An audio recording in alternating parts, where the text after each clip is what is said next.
Hello, my name is Daniel Aviv. I have been a licensed chiropractor for almost 26 years. Unfortunately for me, I had an accident approximately 10 years ago. I broke my foot and 3 doctors missed the fracture. So because of this, I slowly developed a neurological condition called complex regional pain syndrome. This condition is known as CRPS.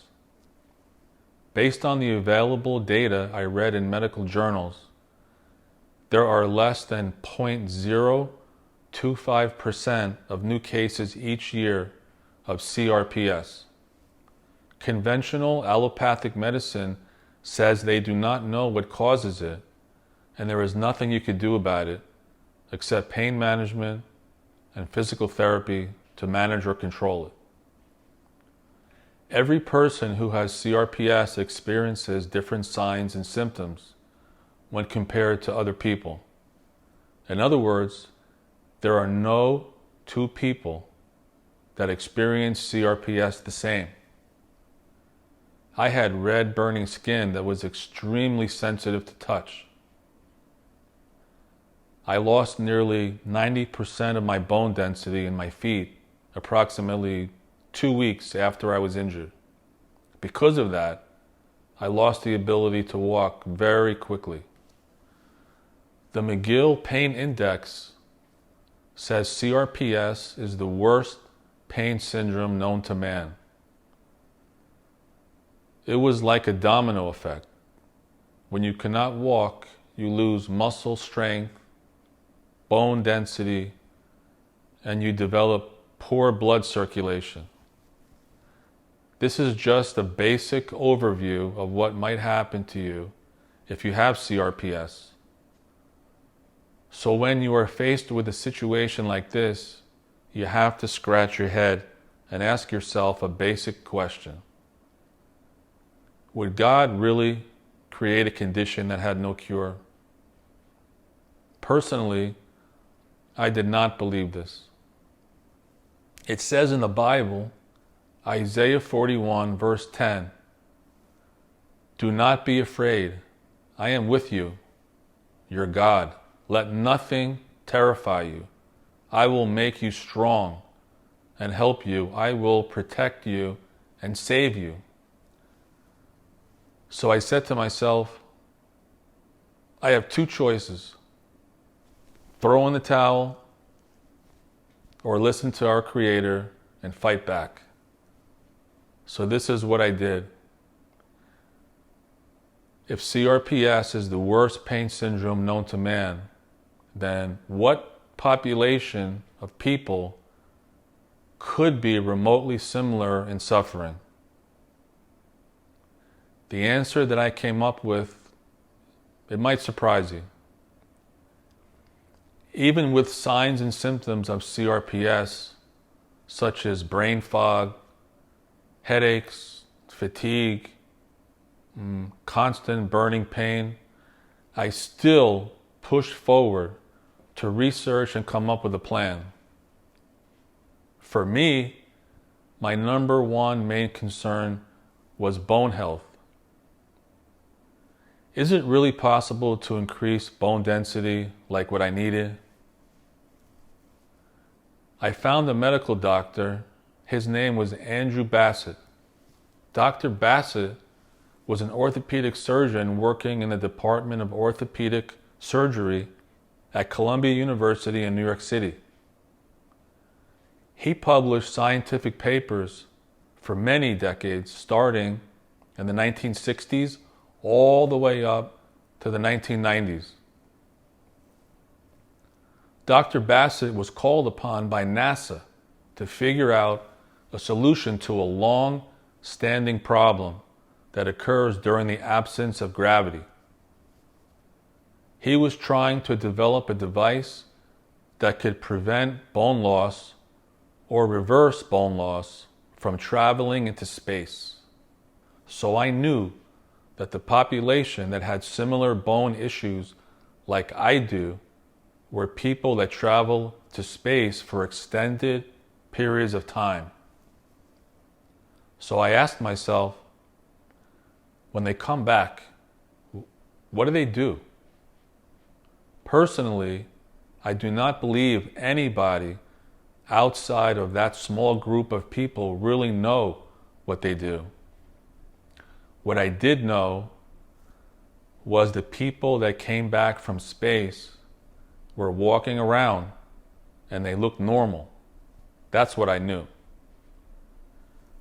Dr. Bassett was trying to develop a device known today as PEMF, or pulsed electromagnetic field.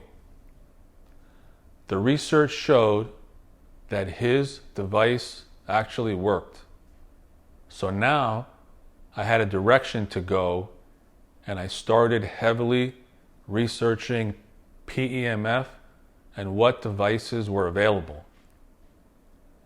There were PEMF devices as far back as the early 1900s that I could find. Everything that I found had something interesting about it.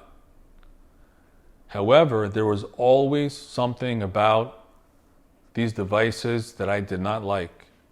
Always. So I pressed on and kept looking and looking. I learned from pioneers such as Lakovsky, Priori, and Nikola Tesla.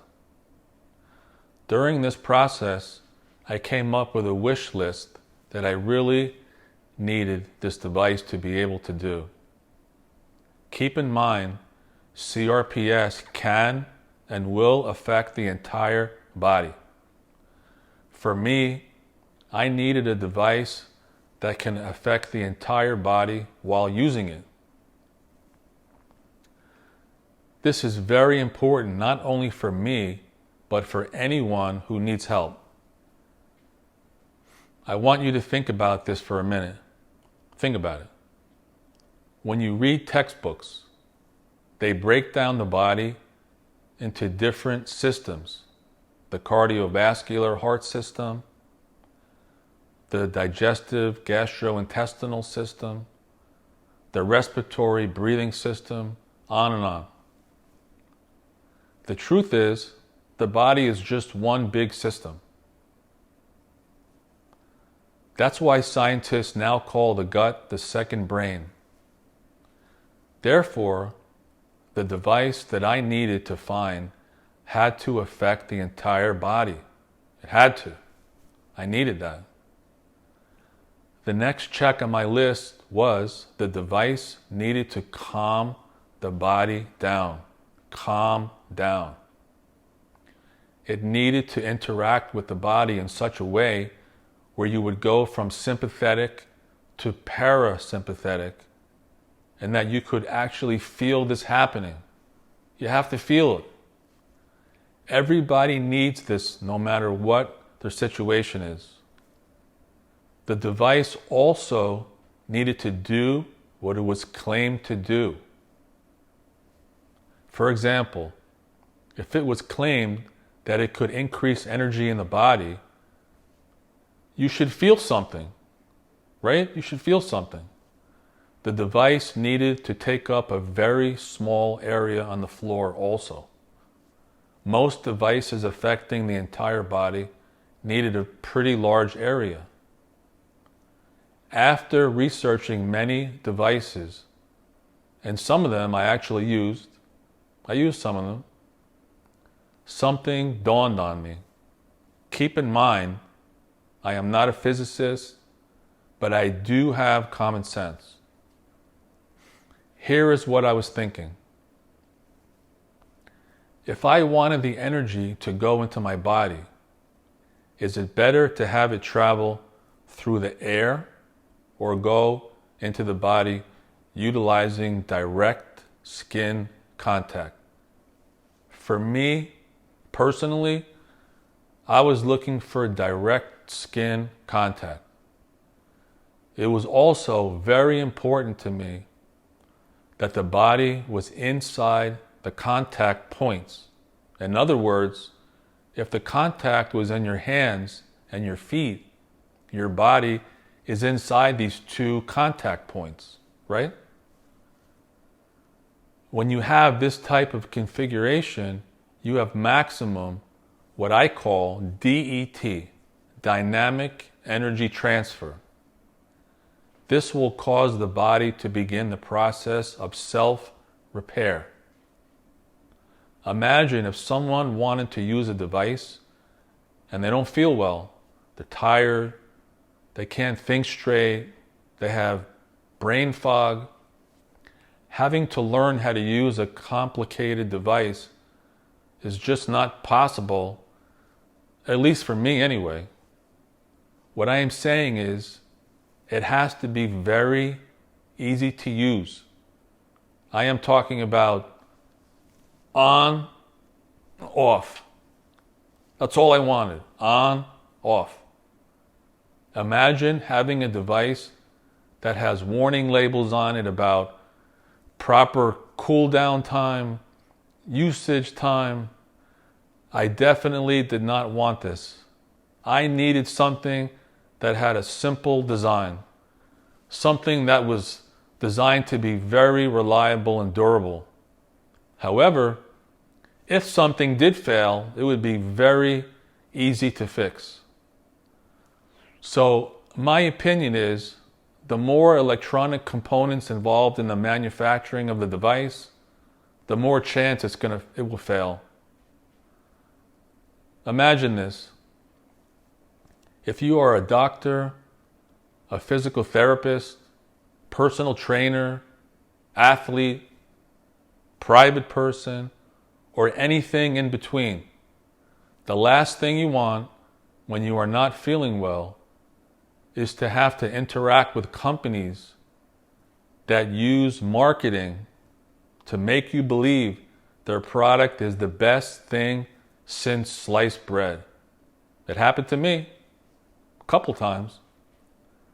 Think about it. Most people are not biophysicists, engineers, or even biomedical engineers.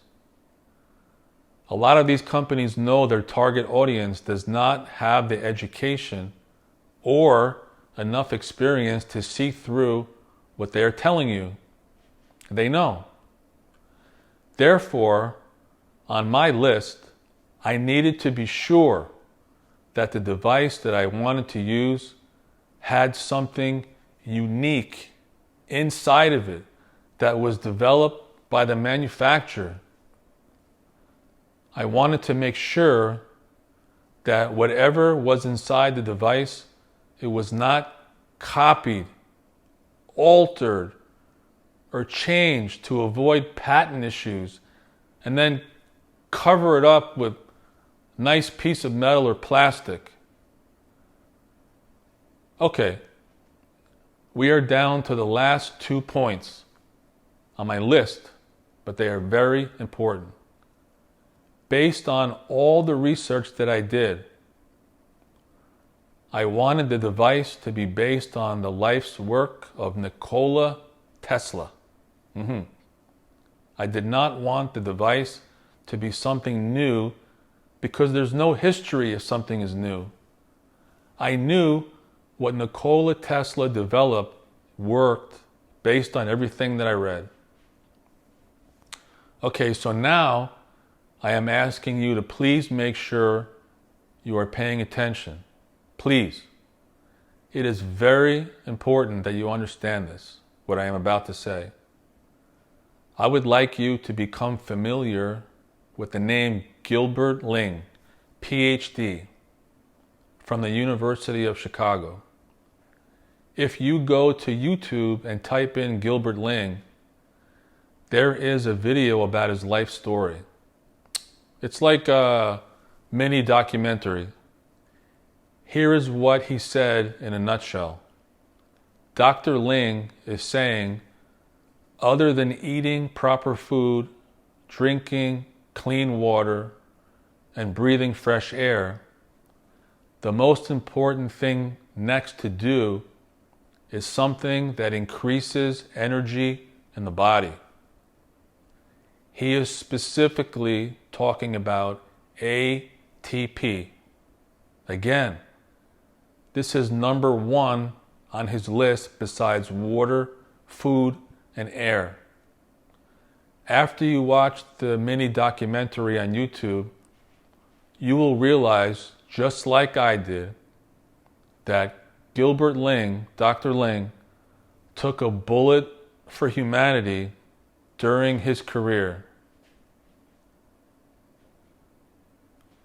So today is September 21st, 2022. I would like to report a testimonial to you that happened today. Yes, today. I will soon post a video on Instagram and YouTube so you can see what I am about to tell you. You'll see when I post the video, you'll see. I have been doing physical therapy rehabilitation because of the CRPS for years. How many years? To be honest with you, I'd rather not even count, okay? I don't want to know. Today, I was working on the exercise sitting and standing from a chair. This is probably my weakest exercise. Because of the CRPS, my left thigh muscles are weaker on the left side as compared to the right side. I have been using the Energetic Fitness Systems 300 Pro model for about 1 month, every day for a month. I have already been doing the sitting and standing exercise from a chair for many years. Today, this exercise blew my mind. What I did today blew my mind. I was able to do this exercise slowly, controlled, up and down, very slow, very slow. However, for the first time in years, I felt the thigh muscles contracting and working pretty much the same as the right side. The left side was pretty much the same as the right side. Again, I have been doing this exercise every other day for a long time. In the past year, as compared to the past month of using the EFS 300 Pro model every day, I am very confident to say I feel I made more progress in the last month than I did the entire year, the entire past year. In the past year, I have been doing the sitting and standing exercise every other day. During this past month, I have also been doing sitting and standing every other day. Except now, I added the EFS 300 Pro technology, and I use it every day for 20 minutes. That's what I did, every day for 20 minutes. Based on what I felt and saw my legs do today, I am confident to say I feel I made a 560% improvement in the sitting and standing exercise. I gave you the information, so you should be able to do the math for yourself if you really wanted to. Also, watch out for the video that I will post soon. It was a video taken by my former student, Tony Davenport. Tony is my former student because he suddenly passed away. Tony was a spinal cord injury rehabilitation specialist. After using the EFS 300 Pro model on one of his spinal cord injury clients, he shows you muscle function in areas where there should not be any function. Nothing. Shouldn't be. Which was documented in real time on EMG muscle diagnostic technology. I would like to bring to your attention a link attached in the description. When you have a chance, please watch this video. It is an interview with Dave Asprey from Bulletproof and the developer of the device from Energetic Fitness Systems. Thank you for your attention.